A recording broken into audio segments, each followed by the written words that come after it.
dumako na muna tayo, no?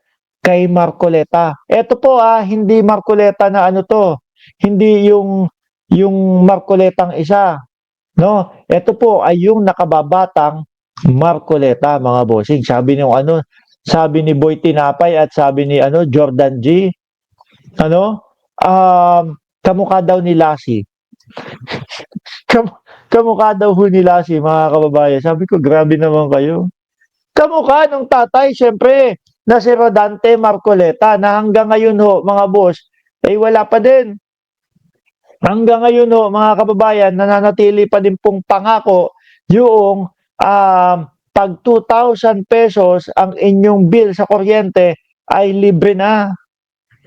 Tingin ko, ibabaon na ho sa limot yun, mga kababayan.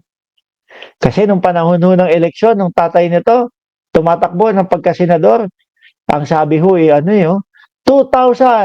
No? Kapag 2,000 ang inyong bill sa kuryente, ay nako, libre na ang inyong kuryente. Tapos, nung naging senador na, maglalatag sila nung mga gagawin nila, yung mga plano nilang gawin. Aba, unang-una nga ho yung kuryente doon. Kaya lang, hindi na, ang ibig sabihin ay 2,000 pababa, libre ang kuryente. Iba na ho.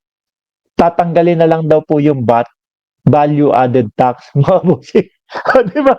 So tingin ko lang ho mga kababayan, dahil hanggang ngayon hindi pa din na bubuksan ni Marcoleta o na i-discuss eh. Tingin ko po pambudol lang ho 'yon. Ano po? Kailangan patunayan niya sa atin na hindi pambudol 'yon. Ngayon, eto, bumabanat, no? Ang sinasabi, kayo. Mga troll farm daw kayo, no? Kayo. Nirerentahan daw kayo ng gobyerno o ng gobyerno ng Pilipinas para magkomento daw diyan. O di ba? Ano ang sabi ni Lassie?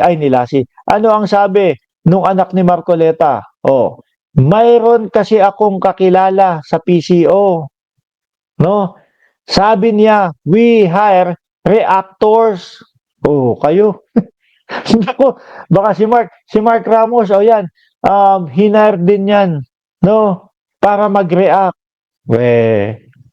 Ano ibabayad sa akin? Ano ibabayad sa akin? Kay $1. Yun ho yung panggastos namin dito. Di ba? We hire reactors, sabi daw po nung taga-PCO, trabaho nila ang magbigay ng positibong reaksyon sa mga post ninyo. Pwede ba yun? Ito nga ang puro nakikita natin mga kababayan is yung mga magagandang ginagawa ng Pangulo. Di dapat re-react na po natin yan. Kaso po doon sa mga DDS, ang puro nakikita natin, naririnig natin, nagtatayo pa sila ng entablado para doon sa mautog nila. Puro paninira sa Pangulo. Walang ebidensya. Ano po ang gusto nilang kalabasan nung pagre-react natin o yung reaction natin? Natural po kung yung kanilang mga sinasabi doon. Natural po, ang masasabi namin, nako, wala naman silang pruweba doon sa pinapakalat nila. Di ho ba ganon? Ngayon, sumagot si Secretary Dave Gomez, we don't maintain reactors or bloggers, no? We have organic supporters of the President who comment on our posts. Di ho ba? Sabi ni JCAS, chismis na naman galing sa DDS. Labas ang ebidensya, fake news peddler na naman daw. Sabi ni Jesse Belando, legit budol si Marcoleta. Sa tingin ko, kaya tinanggal si Torre kasi mag-focus muna siya sa boxing. Sabi, si si Baste, magpo-focus. Ayun, mag-focus muna ako, kakatakbo. Mag-focus muna akong maghamon. Tapos bigla akong aatras. Di ba? Mga kababayan, ang mas nakikita ko ang mas nakikita ko po, mga bossing Chief Amo, sir, na yung kapag may mga nag-post, tapos may mga agad, may mga heart agad, ang bilis. Sa mga DDS, meron pa mga galing Thailand, yung iba, Krong Tai Tong Chang Kong, ganun pa yung mga pangalan. Hindi mo maintindihan. At karamihan, puro ano, puro Chinese ang pangalan. Uy, nagagalit sa akin si James Almado. Sabi, ingay mo.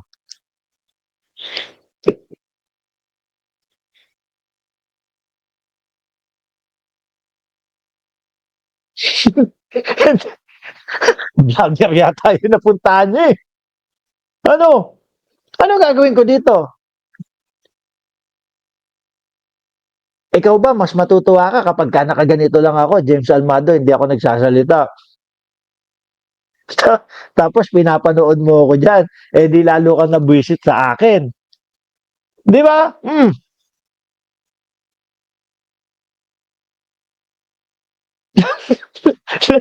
Lalo kang mabubisit sa akin. Baka sabi mo, sira ata ulo nito eh. Nag-live tapos hindi naman nagsasalita. Yan yung sinasabi ko sa inyo mga kababayan. Yan ang estilo ho ng mga DDS. Biruin nyo. No, eto, tinatopic natin yung mga idol nila na sinasabihan. Mer meron daw pong mga binabayaran ng mga vloggers, may mga binabayaran na reactor. Oh, ngayon nagre-react ako, sinasabi ko, no? Nasabihan akong maingay. So, hihinto na lang ho ako. Hmm, baka mas mabwisit ka sa akin. Di ba ako nakahinto ako? Ay, grabe. Sabi sa inyo eh, ang dami na nating sinabi dito, halos karamihan po hindi pabor doon sa mga iniidolo nila, pero ang isasagot sa atin ang ingay mo. No? Adik ka, bangag ka. Oh. Hindi ba pwedeng makarinig kami nung mga, nako, totoo yan, Mark Ramos. No? Nako, yang sinasabi nung idol namin na anak ni Marcoleta ay totoong totoo kasi ganito, may mga pruweba kami, may mga nakikita kami, may mga nagsasabi. Oh, di ba? Hindi yung ang ingay mo. Ano yun? Eh, pambardagulan na yan. Mahina kapag ganyan. Ganyan yung nakikita namin na piso ano, piso comment, no? Ganyan ho kasi yung mga piso comment. O tatanungin yung mga DDS, o ikaw, ano ba kaya mong ano kaya mong ikomento kay Mark Ramos kapag ka naka-live? Boss, ano lang ako eh, bangag. No, bangag si Mark Ramos, supporter ng weak president. O yan, ingay mo. Sandali. Naku, pampiso ka lang. O sige, mag-comment ka na mag-comment ng ingay mo, 5 beses. O, piso kada isa nun. Oh, 'di ba? Meron naman no siguro kapag ka yung tipong medyo sumasagot-sagot, ₱5 kada isa. Kapag ka yung nangangatwiran, baka ₱20 ang isa. Eh kaya lang ho mga bossing, paano mga mangangatwiran sa atin ito? 'Di ba? Kung mismong yung kanilang mga iniidolo eh wala pong maidepensa para sa kanilang sarili. Nakita niyo naman ang galawan ng mga Duterte ni Vice Presidente, no? Gusto ko na pong makita yung ebidensya. Kaya lang, yun is, nalaman niya na inilagay na po sa archive yung um, impeachment.